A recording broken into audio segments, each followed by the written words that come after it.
აქ მოგესალმებით ხალხო, დღევანდელი დღე ჩვენ როგორც წინა კვირას ვილაპარაკეთ ებრაული ქორწინება და იყო თორის საკვირაო თავი, რომელსაც ქვიოდა ჰაეს არა, ანუ სარას ცხოვრება.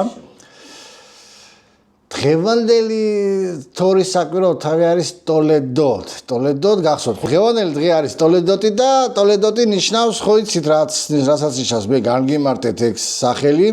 ჩვენ გვხვდება ეგ დაბადების წიგნში. აბა, სად ხდება თუ იცით? თაობა და შთამომავლებს, სწორი ხართ ბატონო დავით, სწორი ბრძანდებით. დღეს კი ჩვენ ვისაუბრებთ ესე ძალიან ცნობილ თავზე, რომელიც ეხება ისააკის ცხოვრებას. ისააკის ცხოვრების მხოლოდ ერთ ეპიზოდს შევეხებით, როდესაც ის თხრიდა რას თხრიდა, აბა? ოჩა. ჭების გათხრა. ეს არის დაბადების 26-ე თავში აღწერილი. ესე როგორ შენ ჩაწერე, აი შეკითხები მათეს რაღაცა გაგვიმარტო, ხო და. შეგიძლია მათეს რაღაცა გაგვიმარტო, ხო და. ჩავიწენა. ოკეი, მეც აგერ მაქვს. ესა ამით იმას ვიზა. შენ და სახელი რა ქვია? ეკა? კატერინა. კეთილი იყოს თქვენი მობრძანება ამ გაუგებრობაში. იმედია ძალიან გაუგებრობა არ იქნება. თუ რამე შეკითხვა გექნება, შეგიძლია გამაჩერო, მკითხო პრობლემა არა. ეს ებრაულ ტრადიციაში მისასალმებელია. პირიქით, როცა ადამიანი ვერ გებლო, შეგიძლია გააჩერო და კითხო. ეს ინსტიტუტებში რო დაწეს და ლექტორი სანამ ლაპარაკობს და ვერ გააჩერებ და ბოლოს უკითხვის დასმას აღარ გინდა, ოღონ დაამთავრე შედალოცილო, აღარც მაინტერესებს არაფერი ესეთი რამე არა. ესე ებრაელებსა და სხვადასხვა ტრადიცია გვაქვს ჩვენ. დაბადების მე-6 თავის მიმოხილვა. აბა დაბადების მე-26 თავი ეს არის ის თავი, სადაც ისააკი გამოეცხადება ღმერთი, ისააკ შიმშილობა ჩამოვარდება. მოდი წავიკითხოთ ეს ჩვენ ეს ადგილი დაბადების 26 თავის რამოდენიმე მუხლი მინდა რომ თქვენ კონკრეტულად შეხედოთ და გავიაზროთ რაღაც ადგილები, რომელიც მე მაგალითად მომწონს. მე-5 მუხლამდე წაგიკითხავთ მე. შიმშილობა ჩამოვარდა ხო, შიმშილი ჩამოვარდა ქვეყანაზე იმ შიმშილობის შემდეგ, რომელიც აბრაჰამის დროს იყო და წავიდა ისააკი აბიმელექთან, ფილისტიმელთა მეფესთან, გერარში და გამოეცხადა მას უფალი და უთხრა: "ნუ წახვალ ეგვიპტეს, არამედ დამკვიდრდი იმ ქვეყანაში, რომელზეც გეტყვი. ხიზნობდე იმ ქვეყანაში და შენთან ვიქნები. გაკურთხებ და შენ და შენ შთამომავლებს მოგცემ ამ მიწას და განგიმტკიცე ფიც, რომელიც აბრაჰამს მამაშენ შევფიცე.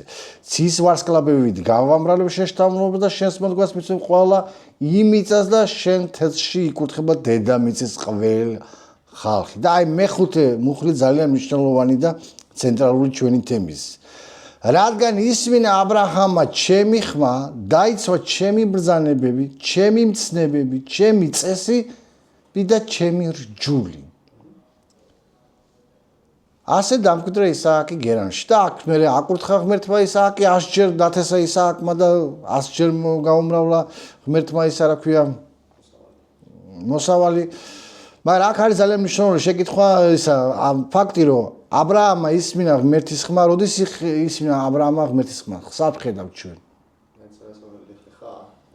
თავი ლეხლეხა გამოდი ისმინა. დაიცვა, მე მოდის დაიცვა ჩემი ბრძანებები. რა ბრძანებები დაიცვა აბრაამმა? აბრაამის ისტორიაში რას ხედავთ?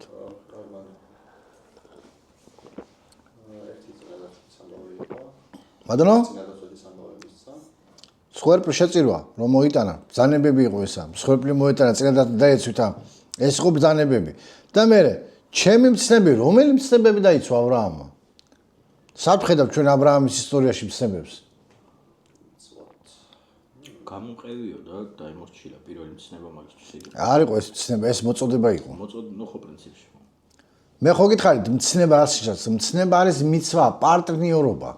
ცვა მოდის ფუძე ცავათი და ცავათი ნიშნავს პარტნიორობას, ღმერთის პარტნიორობას. ჩემთან და ია, ხო ეს ხო. ოჩახ, ეგაა მცნება. რაღაცები მისწავლია კაცს. რჯული სად დაიცო? რჯული, ესაა მთავარი შეკითხვა. თუ ჩვენ ვიცით რომ რჯული მოსეს დროს მიეცა, რა რჯულზე მედის ლაპარაკი? აქ.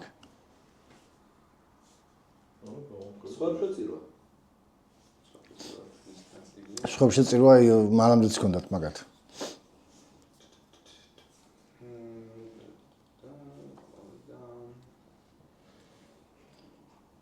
აბა? კაი, არ გაწვავებთ. არ გაწვავებთ. რჯული ეს ნიშნავს ის, რომ რჯული არ ქონდა მიცებული, მაგრამ აბრაამს ქონდა რა? პავლე მოციქული რო ამბობს. მას ჩვენ რწმენით ვაბათილებთ რჯულს. არამედ რწმენით რა ვშობითო? განვამტკიცებთ. ამ სწორი იყო რწმენით, მაგრამ არ დააბოლოა, მან არ გაყვა იმას რწმენითო. რწმენის რჯული. ეს არის რატო იყო ეს რწმენის რჯულის მოსმენა მნიშვნელოვანი? რა იყო რწმენის რჯულის მიზანი რა იყო? რჯულის მიზანი რა, რომელთა წერილებში რას ვკითხულობთ ჩვენ მე-1004 მოხში? რომ შევიცოთ რა არის ცოდვა. რჯულის მიზანი. რწმენის გამტკიცება უნდა იყოს ეს თუ? ბატონო? რწმენის გამტკიცება უნდა იყოს, ნუ არ მაქვს აღიქული ეგ ნაწილი და მე-10 თავია რა. მე-1004 მოხდი ნახე? ხოლო ქრისტე არის რჯულის დასასრული ყოველი მორწმუნის გასამართლებლად. დასასრული, მე გითხარით ეგ სიტყვა რას ნიშნავს ბერძნულში? ტელოს, და ნიშნავს მიზანს. შესრულება ხო? მიზანს. აჰა, ოკეი. ტელოს. რჯულის მიზანი არის იესო ქრისტე. იესო ქრისტე რას ამბობს? აბრაჰამმა მიხილა მეო და გაიხარაო. ეს რჯულზე ამბობს ღმერთი.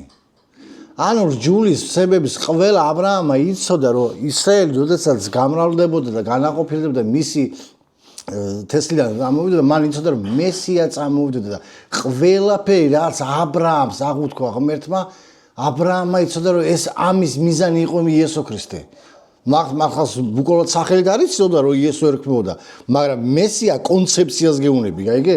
მესიის კონცეფცია აბრაამმა იცოდა და ამასთან იესო ქრისტე რომ აბრაამმა ეს დაინახაო. და ეს აღთქმა რომელიც ჩვენ ხედავთ, ღმერთი რასაც ელაპარაკება აბრაჰამს, იგივეს იმეორებს იცხააკის ცხოვრებაში. ისააკი ხო იცადიშავ სახელი იცხააკ? სიცილს. ხო, სიცილს ნიშნავს. იმაში რომ ხო იმაში შეეძინათ კაცო უკვე ხცოვნები ასაკში. ხო. იცხააკ.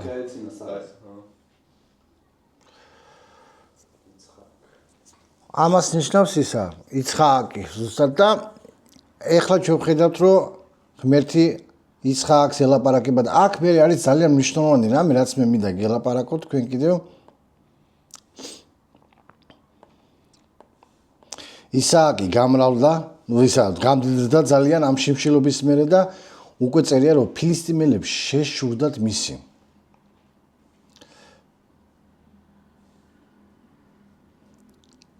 გამდიდრდა ეს კაცი უფრო და უფრო მდიდდებოდა, ვიდრე მეტისმეტად არ გამდიდრდა. შეეძინა მე-13 მოხდა, შეეძინა ცხრის პარა, ნახირი და დიდი სათესი მიწა და შეშურდათ მისი ფილისტიმელებს. ჭები, რომლებიც მამამისის მსახურებმა აბრაჰამის სიცოცხლეში ამოთხარეს, ფილისტიმელებმა ჩახერგეს და მიწით ამოავსეს.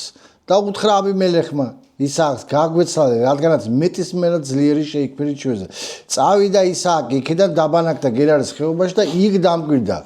და ისევ ამოთხარა ისააკმა მამამისის აბრაჰამის დღეებში ამოთხრილი ჭები ფილისტიმელებმა რომ ჩაუხერგეს მისი გარდაცვალების შემდეგ და იგივე სახელები უწოდა მათ რაც მამამისმა დაარქვა.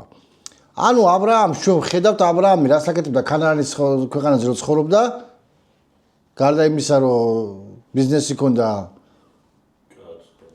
ჭებს თხრიდა, ხო? ჭებს ატო თხრიდა. უყოლე. დააგვიდე, მე მოდი აქ ძალიან საინტერესო რაღაცა მე მინდა უბრალოდ ჯერ ზოგადად გელაპარაკოთ. Так. ხო. თხრიდნენ ისააკის მსახურები ხეობაში და წააწყდნენ ცოცხალი წყლის ჭას. აი ეს ტერმინი ცოცხალი წყლის ჭა. ბიბლიაში ცოცხალი წყლის ჭა რას ნიშნავს? ცოცხალი წყალი სიტყვას ეწოდებოდა. სიტყვას. ეხლა ეს ის შეკითხვა. მე უნდა დაგიცოთ ეს შეკითხვა. რას გვეუბნება ამ ისტორიას მოკლედ მოგიყვები. მოიჭი ისააკმა ამოთხარა ეს ორმოები ფილისტიმელებმა დაუწყენ დავა ეს ჩვენი ისაო დახურეს ისევე. ანუ არც ფილისტიმელები იყენებდნენ ამ ჭას, არაძებდნენ არავის გამოყენებას, პირიქით მავნებლად იმუშავე ისააკი თხრიდა და სამჯერ ამოთხარა, წავიდა, გადავიდა, კიდევ ამოთხარა და ნუ იქ აღარ შეშდა, მე მოვიდა აბიმელეხი და დაუდო ისა რა ქვია. აღთქმა რომ აღარ შეგეხებით თქვენ, იმიტომ რომ დავინახეთ რომ ღმერთია შენთან. ეს 26 თავის კონტექსტი ასე მოკლედ რო გითხრა. ეხლა შენ რო კითხულობ, შეკითხვა არის თქვენთან. 21 საუკუნეში მორწმუნე, თქვა, კაი, მორწმუნე შეიძლება არ იყოს ადამიანი. ვიღაცა კითხული, მე გუშინ უსმიერთ, ქალი ამბობდა. მე ბიბლიას სამჯერ მაქვს აკითხული და იცი თუ მოძღვარმა არ გაგიმართა, შენ ვერ გაიგებ იმას. კაი, მერკე. არა, მართლა არიან ეგეთები, ხო? ახლა მე კითხვას რას ვსვა? 21 საუკუნეში შენ ამას რო კითხულობ, ჭების ამბავი და ფილისტიმელების ამბავი, რას უნდა გეუნებოდეს შენ? რას გეუნება შენ? ჭები და ფილისტიმელების ამბავი რას უნდა გეუნებოდეს? ხო, აი, რა სულიერი გაკვეთილი უნდა გამოიტანო აქე? ის სიტყვას ეთქვათ, ხო? შენ ჭას უძახი ღვთის სიტყვას. გიო, შენ რას უძახი? წავედა ვერსიები უცებ. მე ესე ინტერაქტიული, კაი ასე. ინტერაქტივი. ხო, ცოცხალ წყაროს მივაგენითო. ნუ სამარიტელ ქალს კიდე ეუბნება, რომ ეს არის, ესე იგი, შენ პარალელს აკეთებ იესოსთან, გასაგებია. მიდით, კიდევ. თვითონ ჭა. თვითონ так, წავიდა, გადაშალეთ იერემია 2:11. წინასწარ მეტყოლი. 13 მუხლი კაცო. ხო, მე-13. ორი ბოროტება ჩაიდინა ჩემმა ერმა. ხალხმა. ცოცხალი წყლის წყარო მიმატოვა და ტბორები დათხარა. დახეთქილი ტბორები, რომლებიც წყალს ვერ იკავებენ. დააკვირდი რა ტერმინი? ცოცხალი წყლების წყარო. ეგ საფრთხება კიდევ ისააკის რა ნახესო? ცოცხალი წყარო. ეხლა ნახე იგავი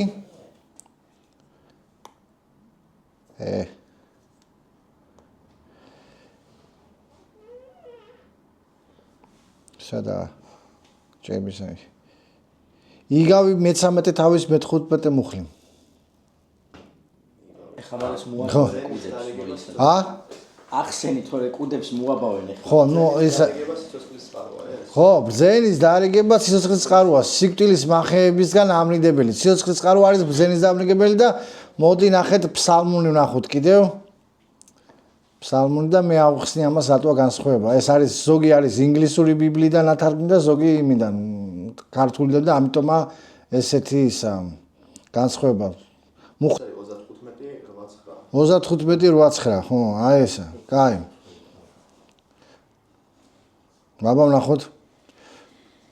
აქ სხვა რომელიც ფსალმი რომელი 35 არის, მაშინ 36 იქნება. 36 იქნება, ხო. აჰა. რადგან შენ გაქვს სიცოცხლის წყარო, შენი შუქით ხედავ სინათლეს. შენი შუქით ხედავ სინათლეს. შუქი რა არის ისე ცნებების დაცვა. ცნება შენი ლამპარია ჩემი ფეხსასადგომი დავითის ფსალმუნი ხო გახსოვს 117 ფსალმუნში ხდები ხო ანუ რას აკეთებდა მე რა იდეას გთავაზობ ახლა განმარტება ეს არის ტრადიციული იუდაული განმარტება და მინდა რომ დავაკავშირო ამ ქრისტიანულ განმარტებასთან ანუ იდეა არის რა რომ აბრაამი ქანაანის ქვეყანაში აბსოლებდა ღმერთის სიტყვას და როდესაც გამორჩენ ფილისტიმელები და აბრაამი მოკდა, იქ აღარი პატრონობდა აბრაამი, მასწავლებელი აღარ იყო არავინ და ფილისტიმელებმა გააუქმეს, დალუქეს. ანუ შემეცება ერთი ღმერთის შესახებ გააუქმეს. არც თვითონ სარგებლობდნენ, არც სხვას ასარგებლებდნენ. და ამაზე მე ვიტყვით ვინაა ფილისტიმელების და იმის სულიერ იმაში, გაკვეთილში. მაგრამ ამას ისააკი აკეთებს ისევე აგრძელებს. როცა ღმერთმა განუახლა ისააკს აღთქმა დააკვირდი როდის ისააკი აიწყებს როცა ღმერთმა განუახლა აღთქმა. განაახლა აღთქმა რა შეიძლება როცა ისააკმა პიროვნულად შეხვდა ღმერთს. ეს ძალიან დიდი მნიშვნელოვანი გაკვეთილია ჩვენთვის, მორწმუნეებისთვის, რომ ზოგი ხო იცი, როდესაც რო იწყებენ ბიბლიის სწავლას, რაღაცას გაიგონებენ და არიქა ის ადრე იყო ესეთებიც. საბერძნეთს ახლა ნაკლებადაა ესეთი ხალხი, მაგრამ ადრე იყო მართლა. რაღაცა დაესიზმებოდა, ერთօრჯერ ეკლესიაში იყო და всё, სვამდნენ ქადაგებლად. მე მინახი ეგეთი და ეგეც რაებს რასაცოდებები, რაებს აკეთებდნენ, აღარ მინდა რა ამას გახსენებია, მაგრამ უკვე რა მომენტია.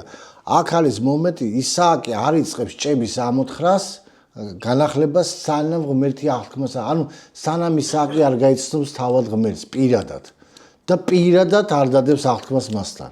ეს ძალიან მნიშვნელოვანი რამეა, ადამიანები არიან ძალიან ბევრი ადამიანი, ვისაც გაგებული აქვს ღმერთზე, ვისაც გაგებული აქვს რელიგია, მწამსი, მაგრამ ისინი არ იცნობენ პირადად ღმერთს. მე მომწონს აი მოსასწრებუნება ღმერთი. ამ სწორებსაც შეგისურვებ და იმასაც გაგიკეთებ, რადგანაც მადლი ჰპოვე ჩემსო და სახელით გიცნობ შენო. ხო გითხარით სახელით ცნობა რას ნიშნავდა ძველ აღმოსავლეთში? არ გაგიმარტეთ? ხასიათი. არა კაცო. უყურე სახელით ცნობა რას ნიშნავდა? სახელით ცნობა ძველ აღმოსავლეთში იყო ესეთი რამე. ბედუინებში ახლაც მასია. ძველ აღმოსავლეთში სახელით ცნობა ადამიანი, მაგალითად, რომ ადამიანი არის გათხოვილი. მაგალითად, დავითს ყავს ცოლი. დავითის ცოლის სახელი იცის მარტო დავითმა. მეტმა არავინ არ იცის. და დავითის ცოლს მე რომ მივმართო რაღაცა, უნდა ვუთქო დავითის ცოლო. სახელი არ ვიცი, სახელი იცის მარტო დავითმა. თუ დავითი ცოცხალი არა 100 წლის მერე ცოცხალი რო თქვა და დარჩა ხო ცოლი.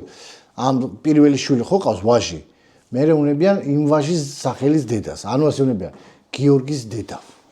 ან ჯამშუტის დედა, ჯამშუტი ცოტა საწავედი რა.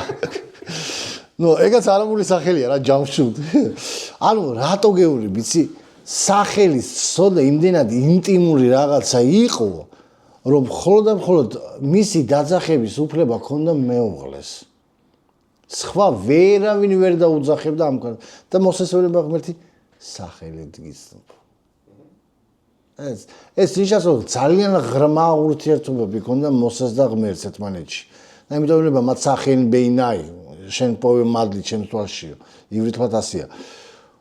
ანუ ისააკი იწყებს ჭების ამოთხრას ძალიან მნიშვნელოვანი დეტალი, როდესაც მან პირადად იხილა ღმერთი გამოცხადებაში, გამოეცხადა, აღთქმა განახლა და მერე მიდის.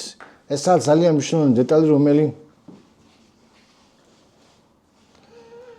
ეს არის ძალიან მნიშვნელოვანი რამე, რომ ჩვენ გვესმოდეს. აქედან ახლა რა ხდება? უყურე ძალიან მნიშვნელოვანი რამეა, რომ აქ ნახეთ რა იმაში გაწერია, რომ მომდინარე წყლის იმას წაადენო წყალი. ცოცხალი წყალი ნიშნავს გამდინარე წყალს, ებრაულ ტრადიციაში მასია. ეს ფიზიკური, მაგრამ მე გეუბნები სულ ერთ დატვირთვაზე ვლაპარაკობ ახლა მაგას. რომ ღმერთი ხო არ ამბობს, მე მომდინარე ვარო, იერემიაში პოეტური სახელწოდებაა. ანუ მიხვდი ხო რასაც ვამბობ. ეხლა არის ძალიან მნიშვნელოვანი მომენტი, რომ ვინ იყო ეს ფილისტიმელები და რატო აკეთებდნენ ამას.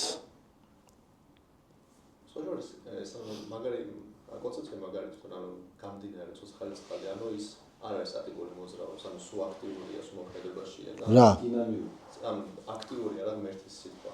ხო, ღმერთის სიტყვა მოძრავია, ცოცხალია. იმიტომ ღმერთის საერთოდ მოქმედება უყვარს, სიყვარული არის ზმნაო. ახავა ივრითულად ზმნას ნიშნავს. იცით ახავა მოდეს ფუძე გაცემა. ფუძე რა მაგას? გაცემა. ა? აი ვიტყვი ახლა მასალე, მაგრამ ამაზე ვამბობ, ანუ ზმნას ნიშნავს. ახავა ნიშნავს, ანუ იმიტომ ამას პავლე სიყვარული თავისას არ ეძებს.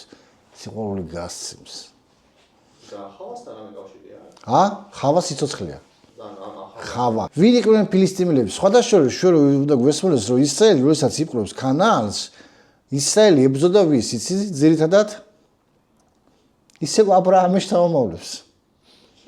იმის მხრიდან რა ქვია? იებუსელები ისინი ისმაილის მხრიდან. ისმაილები არ არის, ისმაილები არაბეთში ცხოვრობდნენ, ქანაანში ცხოვრობდნენ. მაგრამ ყველა ვინც იყო ეს 7 ტომი რომელიც იყო დასახელება ვინც იყო ყველა მოდის აბრაამიდან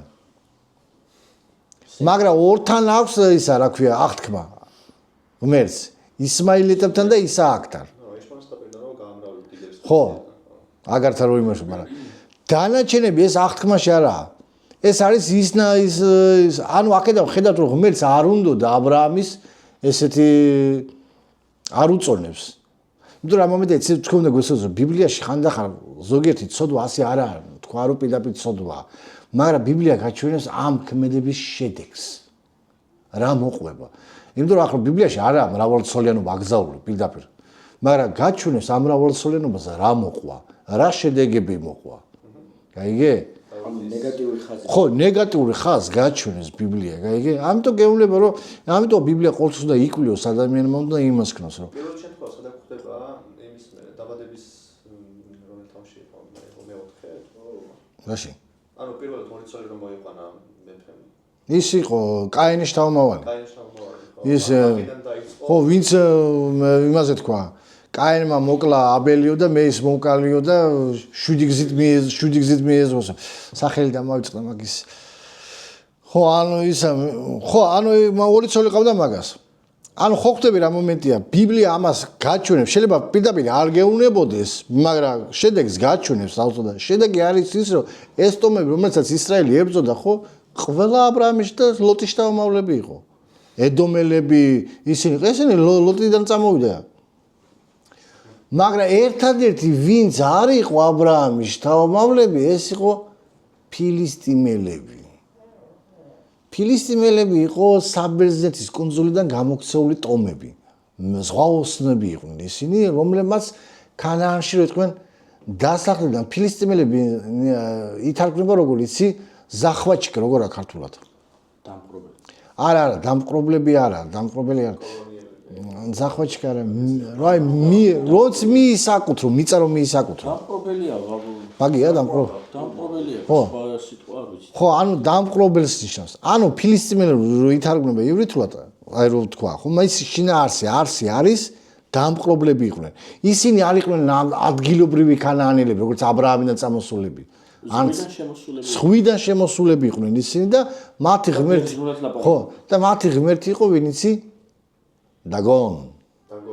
დაგონი იყო ხო აი ძალიან მნიშვნელოვანი მომენტია და პირველი რას აკეთებდნენ ესენი უნდა გესმოდეთ ჩვენ რა იყო ფილისტიმელები ჩვენ ხედავთ მაგალითად მსაჯულთა მე-16 თავის და სამუელის მე-5 თავში ხედავთ რომ ფილისტიმელები იყო ძალიან განვითარებული მაგალითად ტექნოლოგიურად ძალიან განვითარებულები იყვნენ მაგალითად როდესაც ებრაელებს ჯერ კიდევ სპილენძის ხმლები და იარაღები ჰქონდათ ამათ ჰქონდათ რკინას ამუშავებდნენ ხო რკინის ისინი იყო ხო და პლუს ამას პირველი დემოკრატები იყო ფილისტიმელები საჯულ იმაში სამუელის წიგნში ჩვენ ხედავთ და იმაში საჯულთა წიგნში ხედავთ რომ დანარჩენ იმაში დავითს უნდა გალაშქრება ისინიო ბრძანებლებიო კნიაზი ხო თავადები როგორც გადაწყვიტავენ ისე წავალ ანუ ეს მომენტი იყო რომ დემოკრატიული ინსტიტუტი ქონდა რასთანა ეს კავშირი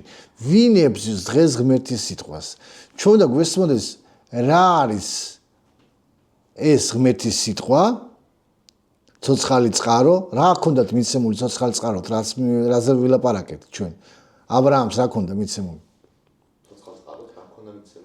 ცოცხალი წყარო რო სიმბოლიზებს ღმერთის სიტყვას ხო ა ブラ ამი რას იცავდა ცნებებიო რჯულიო ხო ასეა რჯული მოსეს ხუთწიგნეული რასაც ქვია რჯულის წიგნები რასაც ქვია ხო ამის წინააღმდეგ ვინ გამოდის დღეს კანონის წინააღმდეგ ვინ გამოდის გაუქმდაო რა ამბობდა ხო ვინ გამოდის ისინი ვინ არიან უფრო მეტი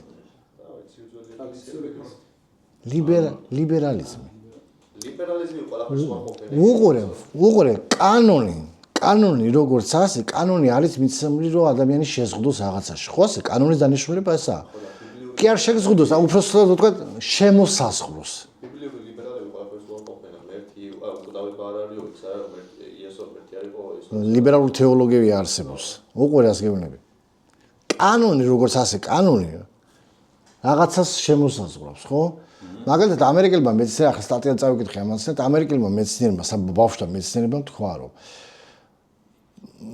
ოჯახებში, სადაც ბავშვებს აქვს ძალიან დიდი თავისუფლებები, ხო, ესეთი ბავშვები არიან მოუსვენრები. აგრესიულები, მოუსვენრები, ეგეთი სულ შფოთვაშია, სულ იმაშია. მაგრამ ოჯახები, რომელსაც ბავშვებს რაღაცა შეზღუდვები დაუწესეს, შემოსაზღვრები, ის ბავშვები ვითარდება და ნორმალური წყნარი მშვიდები არიან. ეს ამერიკელი ფსიქოლოგების აზრია. ბავშვთა ფსიქოლოგებმა თქვეს. ამიტომ შეიმუშაოს რაღაცა მეთოდიკები, რომ ბავშვი რაღაცას რა არის რჯული, რას საზღვრავს ჩვენ, რას გვისაზღვრავს. წესებს. ეს უბრალოდ წესები. მიზანი რა არის ამ წესების? რო არ მოკვდე და არ გაგფრდა ცოცხალი. უყურე. ღვთის გზაზე ვიყო. ღვთისგზა ხო გასაგებია, მაგრამ ეს ღვთისგზა რა თმინდა კაცო? ამიხსენი ეს ბოლო-ბოლო. ნუ თუ იმას გავყვებით რატო შექმნა უფალმა, აი, მაქედან უნდა წავიდეთ. რატო შექმნა ღმერთმა ადამიანი? ხატად და მსგავსად. ხო და ანუ ღმერთს რა უნდა ადამიანი რო შექმნა? ღმერთს უნდა რომ ადამიანი ყოფილიყო მისი პარტნიორი დედამიწაზე, თანასწორი პარტნიორი. ამ თანასწორ პარტნიორობას ჩვენ ვერ მივაგებ ჩვენი თავისუფალი ყველაფერის ნებით, ვერ მივა ადამიანი, ვერ შეასრულებს ამ მიზანთან ვერ მიხვალ ელემენტარულად თუ შენ არ გაქვს შემოსაზღვრება. სპორტსმენმა რო გაიაროს ფინიში რა ჭირდება? დისციპლინაში იგდებს თავს, იმას არ ჭამს, ადრე წვება, იქ არ შობა, ცხიმიანს არ იღებს, დარბის ვარჯიშობს. რატო? იმიტომ რომ მიზანი აქვს გამარჯვების. ეს მიზანი ჭირდება ყველა ჩვენ მორწმუნე ადამიანს და ესაა თორა, ესაა კანონი ღმერთის მიცემული. შენ თუ გინდა ჩემს ხატად და ჩემს გავსებად იყო დედამიწაზე, შენ გჭირდება ინსტრუქცია. ინსტრუქცია, რომელიც მიუთითებს იესოზე. და იესომ გვაჩვენა ამ ინსტრუქციის შესრულება როგორ ხდება. ესაა ამის წინააღმდეგი არის ყოველთვის ვინ? ლიბერალიზმი. ლიბერალიზმი გადაგაცო ჩვენ თავისუფლები ვართ, დავამთავრებ ახლა. ჩვენ თავისუფლები ვართ, ყველა ნამსო დაზმულენა როგორა? ჩვენთვის ყველაფერი დასაშვებია. ყველაფერი დაშვებულდება. ჩვენ არ გვინდა საზღვარი. მაგრამ ჩვენ უნდა განვმარტოთ, რომ საზღვარი ეს კი არ არის, რომ შენი უფლებები შეიზღუდოს. საზღვარი არის, რომ შენს მიზანს მიაღწიო.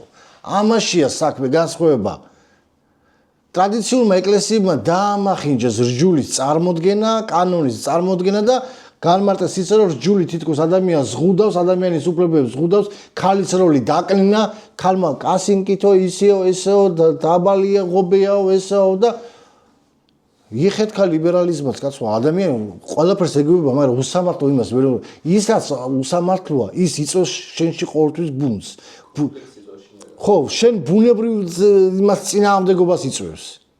ადრე თუ გვიან, გაიგე? გისმენ, ეკა, გინდა რა თქვა? კი, მაინტერესებდა ადამიანმა ისედაც ხო თავის ხატად მსგავსად შექმნა. ხო. კი, და უფალმა ხო თავის ხატად მსგავსად შექმნა, ისედაც ადამიანი და ბიბლია არ ქონდა თავიდან. და წესები თუ არ ქონდა, ანუ რითი იქნებოდა უფლის მსგავსი? წესები იყო, უყურე რა წესები, როცა ადამიანს შექმნა, ღმერთი ეუბნება ადამს და ევას. ეს ბაღი, სადაც თქვენ ცხოვრობთო, დაამუშავეთ, დაიცავეთ და იმრავლეთო. და ვერ გააკეთეს ვერც ერთის გარდა, გამრავლების გარდა. ისიც მერე. ისიც, ნუ მაგ კომენტარებში ამბობენ რომ ჭირდება კანონები და ამიტომ ბიბლია რელიგიაში დაიწერა სხვადასხვა. თავიდანვე მიცა ღმერთმა კანონი ადამიანს უთხრა, მაგრამ აი ეს რა მომენტი იყო, ეს იყო ღმერთს უნდა რომ ადამიანს თავისუფალი ნებით გაეკეთებია არჩევანი ღმერთისაკენ. ღმერთი ეუბნება, ეს არის სიცოცხლის ხე, ეს არის ხე კეთილისა და ბოროტის შეცდომის ხე. მე ვფიქრობ, ადრე თუ გვიან ღმერთი მისცემდა ამ ხესთან მისვლის უფლებას. მაგრამ დრო არ იყო ჯერ იმის. ჯერ უნდა რომ ღმერთს გაეკეთებია ადამიანს, გაეკეთებია ნაბიჯი ღმერთისაკენ. თვითონ მისი არჩევნით წასული იყო ღმერთისაკენ. მაგრამ არჩევანი არ გააკეთა. ადამი შეცდა იმაში, რომ დაუჯერა ეშმაკის ტყუილს. რომ შენ არ ხარო ჯერ ღმერთივითო. მაგრამ მე იქნები ღმერთივითო. ხო, მაგრამ კითხვა ცოტა კიდე სხვა მიმართულებით ხო მე როგორც აღვიქვი, ანუ რჯული რა სახით ქონდათო და მივხვდი, ანუ ზეპირ სიტყვიერი გარდმოსემით იყო, ანუ ტექსტი არ იყო, ტექსტობრივად არ იყო, ასე ვთქვათ. ხო, მაგაზე ვიტყვი, ხო. ა ブラ ამს რჯული წერილობითი არ ქონდა. წერილობით რჯული არ არსებობდა, მაგრამ იყო ეს რჯული აბრაამს ღმერთთან ურთიერთობიდან გამომდინარე ღმერთი ელაპარაკებოდა მას და აბრაამი იხსენებდა და არასაც ღმერთი ელაპარაკებდა, ამას ეუბნებოდა ხალხს. აბრაამი და ამას ამსელებდა ისააკი. მაგრამ მე კოდირებული ვერსია მოსეს დროს მივიდა, რასაც ქვია დაწერილი. ხო, მისი ხელნაწერი მე მაგაზე ვილაპარაკებ, მე მინდა გავაკეთო ის პირველი კორინთელთა თუ მეორე კორინთელთა მესამე თავში ეგა. ხო. რიდე რომელიც ჩამოფარებულიო, რა რიდეზე ლაპარაკობს იქ, საერთოდ.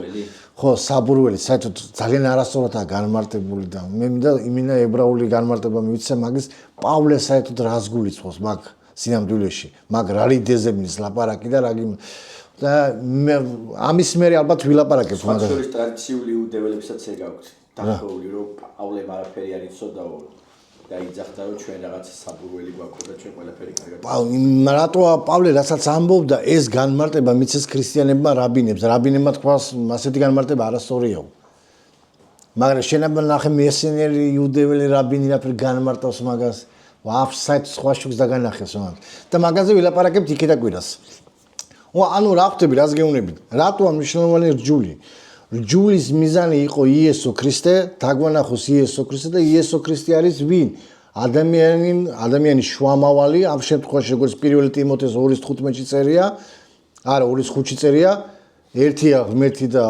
ერთია ღმერთსა და ადამიანს შორის კაცი იესო აქა მნიშვნელოვანი სიტყვა კაცი იესო და არა ღმერთი იესო ღმერთი იესოსთან ვერავინ ვერ მივა იმიტომ რომ ღმერთია მაგრამ კაცი იესოსთან მიხვალ ესაა ძალიან მნიშვნელოვანი მაგრამ ძნელი გასაგებია ეგრე პირდაპირ მე კაცი იესოს ემიხვავ იმას ჩვენი ესმის ასე ვთქვათ და ღმერთი მისი ღმერთი ხო ვერ მივახლოვდე ღმერთი იესოსთან ვერ მივახლოვდე იმიტომ რომ ნადაბი და აბიუდი რომ მივიდა დაიწვენ ეგრევე აი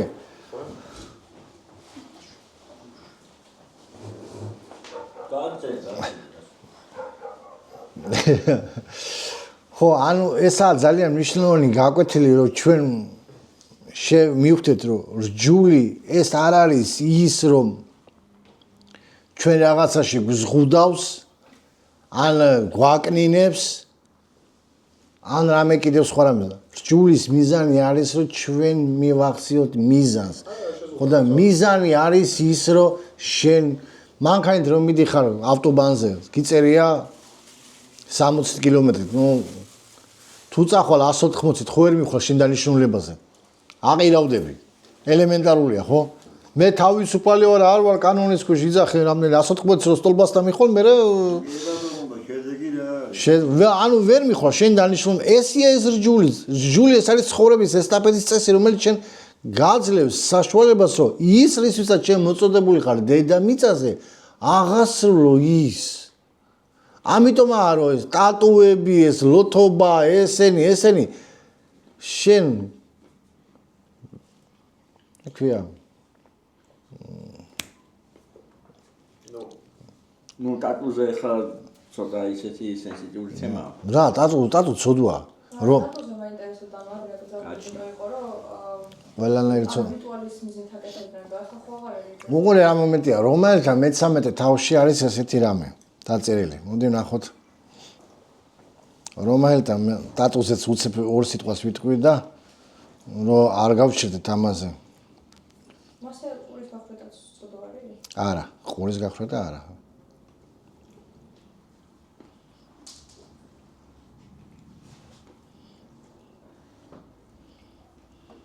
ეხლა პროსტა ეს თემა არა ეს ფორმატი არა თორე მაგაში ვერ დაგეთანხმებ. ტატუს გააჩინა. ხო, აი შეგვიძლია ვიმჯეროთ. აი მე-12 თავში.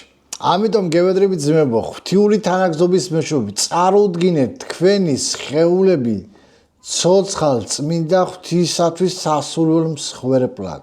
ანუ თქვენი გონერული მსახურება. სასურველი მსხვერპლი ეს არის ღმერთის სულ და საწვავი მსხვერპლი. ძველ აღთქმაში. პავლე რაბინი იყო და ამ რაბინულ ტერმინოლოგიას იმიტომ იყენებს, რომ კითხველმა მიხვდეს. ჩვენ, როდესაც ხვდებით მორწმუნეები, ჩვენ მეს, ჩვენ თავებს წარუდგამთ როგორც ცოცხალ მსხვერპლად. ამ მსხვერპლს უნდა ყოფილიყო უნაკლო. დაღდასმულ მსხვერპლს ვერ შეწირავდი ღმერთს. ჩვენი სხეულები მსხვერპლად მაგაგებით არ ეწირება. გასაგებია, მაგრამ იგივე ესაა, პრინციპი იგივეა. ვინც პავლე ცოტა კონტექსტში სხვა რამეზე ლაპარაკობს, პავლე კონტექსტში ლაპარაკობს. და ნუ მიასადაგებით მე მეორე ნახე მეორე მოხდილი. და ნუ მიასადაგებით ამ წუთისობას არამედ გარდა ისახითო თქვენი გონება წუთისოფელში მოდა ხო ახლა ტატუები და ისინი. მოდას ნუ აყვებითო აგერ გეუნება. მაგიაში ეგვიპტიდან მოდის. მაგიაში და რაღაცებზე, ასეთ რაღაცებზე კი არ გეუნები სერგო. აქ არის ტატუებზე იმი რომელიც უკვე ტყვია და ის საწამლავი რომელიც ორგანიზმს წამლავს. ამაზეა ლაპარაკი, თორა ხნა დაიხატე, ხნა რომელიც მოშორდება, ეგ არაა პრობლემა. მაგრამ ის რომელიც მძიმე მეტალები შედის ორგანიზმში და სხეული თუ სხეული უკვე გამოყოფს ანტისხეულებს მას წინააღმდეგ, ანტისხეულებს ყოველას შევს, უცხო სხეულებს რომელიც ებრძვის. всё, ეს ნიშნავს რომ ის ავნებს ორგანიზმს. ეს დამტკიცებულია მედიცინით უკვე. გაჩვენებისას ანტისხეულები გამოიყოფა, რომ ამ ჭრილობა არის და შეხორცეს, ჭრილობა რო შეხორცეს. მაგიტო. ეგა კი, მაგაში კეთება, მაგრამ ყურის ბატონ რა. აი ეს რჩება. შეხორცება არ არის, ნახევარშვება. ეს არ ხორცდება, ეს ამაზე სულ მიდის ბრძოლა. მარადიული ტატუები თქვია, რომ ანუ სხეული ვერ იშორებს თავიდან და განკირავს შიგნით. და რატო ფერფტალდება, იცი? დროთა განმავლობაში ტატუები. კანი ახდება და მაგიტო. რას შობა ანუ ორგანიზმი? რეგენერაცია. ცდილობს გამოდევნოს. იშორებს. ეგ ხო. ორგანიზმი იშორებს. ორგანიზმი იშორებს. ამიტომა ეს ამას უნდა ხვდებოდი ჩვენ. ამიტომა ცოდვა თორა ხნა რომელიც შეიძლება დაიხატო და რომელიც 15 დღიანია თუ 20 დღიანი მეგაზე არაა პრობლემა. და ყულის გახრეთა რებეკას ვაფშე ცხვირში ქონდა გახრეტილი ოქროსისა ის ააკიცოს. ის მოდა იყო მასეთი, მაგრამ ეს არ ვნებს ორგანიზმს. გაიგე ეს ყულის გახრეტა და ის არ ვნებს.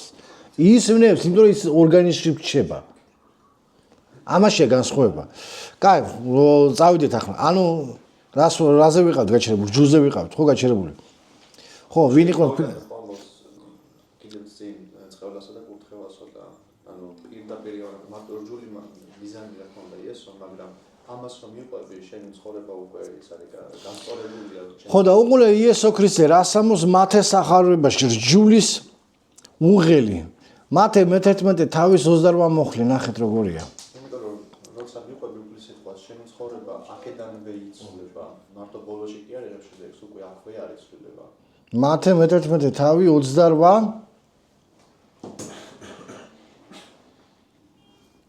მოდით ჩემთან ყოველო ტვირთ ძიმენო მე მოგასმენთ თქვენ იტვირთე ჩემი უღელი და ისწავლეთ ჩემგან რადგან შვიდი და გულით თავმდაბალი ვარ და ვპოვებ თქვენი სულის სიმშვიდეს ეს არის მთელი რჯულის არსი აქ რაში მდგომარეობს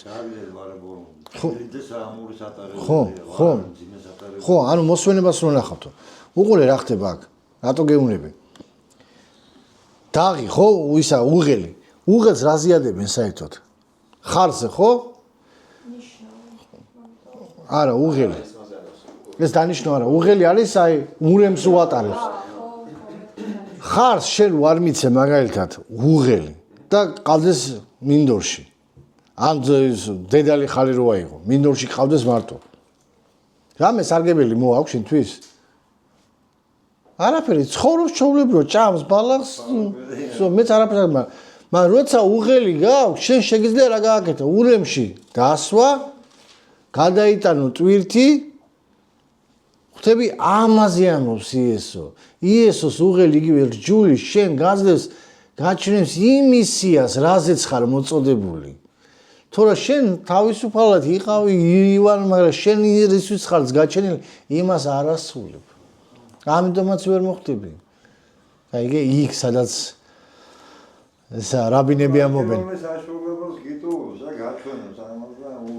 ამიტომაც ამობენ ებრაელი რაბინები რომ ეს ცხოვრება დერეფანიაო რომელიც გვამზადებს დიდ იმაში რა ქვია ხო შესასვლელშიო და ამ დერეფანში როგორ მოემზადებიო იმის შეხვალო რა ანუ ეს მომენტია და უყურე რა ხდება ფილისტიმელებზე კიდევ მინდა გავამახვილო ფილისტიმელები არის ის კატეგორია ხალხი ვინც ეწინააღმდეგება რჯულს და ვინც ამბობს ეს შეიძლება ლიბერალები იყოს ეს შეიძლება ქრისტიანები იყოს ადამიანები ვინც რჯულს ებრძოდა დანიელის 7:25 რა წერია მხეცი რა სიზამსო მოისურვებსო დროს და ვადების ჩანაცვლებასო და ვინ იყო ვინც ჩაანაცვლა თვითონ პაპია რა თიან სისტემა იყო და დაგონის ქრუმების ნიშანი იცი რა იყო სიმბოლო თევზი ხო ქალთევზა კაცთევზა მაგიდან მოდის და თევზი რა სიმბოლიზებს იცი მაგათ ფილოსოფიაში თავისუფლებას თევზს არ აქვს საზღვარი თევზი წინ მიდის უკან მიდის გვერდზე მიდის აი ესეც სურავს სადაც შეუძლეს მოეპრიანება თევზი უსაზღვროა მათი ფილოსოფია იყო საზღვრები არა და იუდაიზმი შემოსაზღვრულობა ეს უსაზღვროება ყოველთვის დევნი და საზღვრიას და უყურე ნახეთ რა მაგარი სურათი მინდა გაჩვენოთ ახლა თქვენ ნახეთ ეს თქვენ თუ ნახავთ არ ვიცი ახლა ნახეთ ვიცი ხოლმე თევზის გვაეც მართლა დაგონს მართლა ქურუმებს ესეთის ჰქონდათ თავზე თევზის პირი გაღებული და პაპის ისა ეს შეიძლება ცოტა იუმორისტულად იყოს მაგრამ მე ცოტა იუმორისტულად უყურებ მაგრამ არის რაღაცა ლოგიკა ამაში გაიგე და პირველი დავითის და გოლიათის ბრძოლა რაში მდგომარეობდა თუ გახსოვთ ხო ფილისტიმელები რო იყო გამოსული რას ამბობდა ფილისტიმელებს არ უნდოდა ისრაელის განადგურება სხვა რამე უნდოდა ფილისტიმელები დასინოდნენ ისრაელს და ისრაელის ღმერთს რა 40 დღის მანძილზე რა შობოდა დასინოდა და დავითის მოტივი რა იყო რომ საბრძოლო წავიდა ვინ არის ეს ისო რა ქვია აღარ ვიტყვი ახლა ანუ ხო მან პირდაპირ იყო ენაკის ძენი იყო ანუ რა ხდება უყურე ამ მომენტია ესეთი კატეგორია ხალხი ვინც თავისუფლებას გაღადებს ისინი ყოველთვის დასცინებენ შენ შემოსაზღვრულობას და გეტყვიან შენ განუვითარებელი ხარ შენ ჩარჩენილი ხარ 21 საუკუნეში რაღა დროს ღმერთის პრინციპებია რაღა დროს ისა ვაჰ მადლობა რაღა დროს ღმერთის პრინციპებია რაღაცა დროს ისა გაიგე ეს ყველაფერი ხო და მოიცა დავამთავრებ დავითის და გოლიათის ამბავს რომ მინდა ეს შედარება მოგიყვანო გამოდის გოლიათი და ზაგავს ისრაელის და ისრაელის ღმერთს ფილისტიმელებს არ ქონდა ისრაელის განადგურების მოტივი მათ ქონდათ ისრაელის ღმერთის დამცირება აბუჩად აგდება და დავითიც ამბობს ვინ არის ესო აბუჩად იგდებს ისრაელს და ისრაელის ღმერთს და რას იღებს ხუთ ქვას მოსეს ხუთ სიგნეულს ღმერთის სიტყვას უპირისპირეს მაგას და ანადგურებს ეგრევე ანუ ეს ფილისტიმელების ომი და ბაბილონის სისტემის ომი როდიდან მოდის წარმოიდგინეთ ისააკის ჭებიდან მოდის აბრაამის ჭებიდან მოდის ეს ყველაფერი აბრაამმა დაიწყო ქანაანში ღმერთის სიტყვის ქადაგება ხარება ფილისტიმელებმა დახურეს დალუქეს კი არ იმას ხელში კი არ ჩაიგდეს დალუქეს დახურეს ისააკმა აღადგინა და ისააკს დაუწყენ შედავება და სინა როდესაც ისააკი მეორე ჭას აკეთებს ფილისტიმელებს რას შეჭას იცის თვითონ სიტყვა სენა იმას რა ქვია სიძულვილს ვძულვარ ამათ და იმიტომ სიძულვილის გამო ლუქავენ ჭებსო და ედავებიან იმას რა ქვია ისააკს ანუ ბიბლია დაბადების წიგნი არის ყველაფრის გასაღები იმიტომ გითხარით მე ეს იგივე კატეგორიაა ბატონო ეს იგივე კატეგორიაა რადგან გააკეთეს მათ თქვენ ვერ გავგე სიზულულსა და მიუღებულობას ზარა ზულდათ შეიძლება შენ რაღაცას მე არ ვიღებ მაგრამ არა აქ ზულდათ შურდა და ზულდათ რას მეუბნები შენ ანუ ეს დაახლოებით იგივე კატეგორიაში გადის ასეთი ხალხი როგორც არც შეიძლება განსხვავოს უშუალოდ ხო იესო რომ და ფარისევლებს არც თქვენ შედიხართ და არც თქვენ მას მაგრამ აქ იესოს ატყვარი იმიტომ რომ შურდათ იესოსი. აქ იყო შური. შური იყო ზუსტად იმის ის მოტივი, რომელიც იმაშობოდა, რა ქვია. ისააკს ემოშებოდი. უპირისპირდებოდი.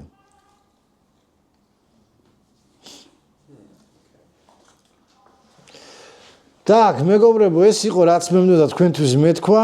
ეს ბრძოლა დაიწყო ძალიან დიდი ხნის უკან, ამაზე გავჩერდებით.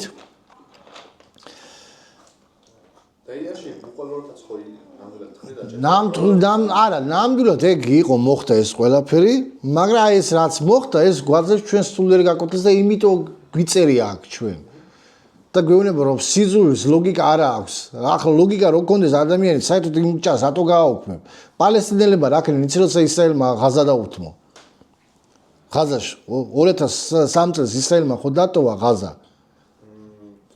ხო 2003 წელს ისრაელი გამოვიდა, შეთანხმება იყო რომ ღაზის სექტორიდან გამოვიდა ებრაელების დასახლება, გადაეცა ღაზა. ისრაელმა დატოვა სათბურები, $1,000,000 საშენებული სათბურები. გადასცა პალესტინელებს, რომ შეგიძლია გამოიყენო. რა გააკეთეს იცი პალესტინელებმა? გადაწვეს. რატო? სიძულვილი. გაბრმავებს. ისე ქონდათ ამ ფილისტიმელებს ისა. რატო ქონდათ სიძულვილი? ისააკი კანონმორჩილი იყო, ღმერთის სიტყვის მორჩილი იყო და ესენი ჩვენ თავისუფლებას ზღუდავს. რატო ებრძვიან ყოველთვის მორწმუნე ადამიანს? მორწმუნე ადამიანი ყოველთვის განსხვავდება ამ ვათხანალიიდან, ამ იმიდან, ქაოსიდან. ყოველთვის ხო წყნარია, მშვიდია და ხო და ეს ამათ უნდათ ამ მდგომარეობის მიღწევა, მაგრამ ვერ აღწევენ. სხვა გზებით უნდათ. და ეს სხვა გზებით ვერ აღწევენ, გაიგე? ამიტომ მეუბნება იესო, მოდით ყველა twin-ძიმენო და მაშინ ჩემგან ისწავლეთო. ესაა დღევანდელი ჩვენი თორის საკვირაო თავი, რომელსაც ქვია ტოლედოთ და ეს მინდოდა თქვენთვის მეთქვა.